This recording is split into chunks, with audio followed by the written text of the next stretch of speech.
The third day and it's not starting.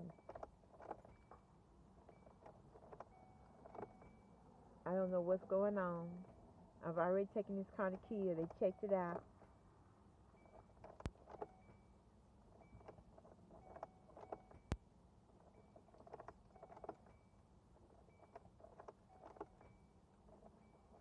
And it won't start. I need to go to work. This is happening every morning. If I turn it enough times, it'll eventually start. But it's not doing that today.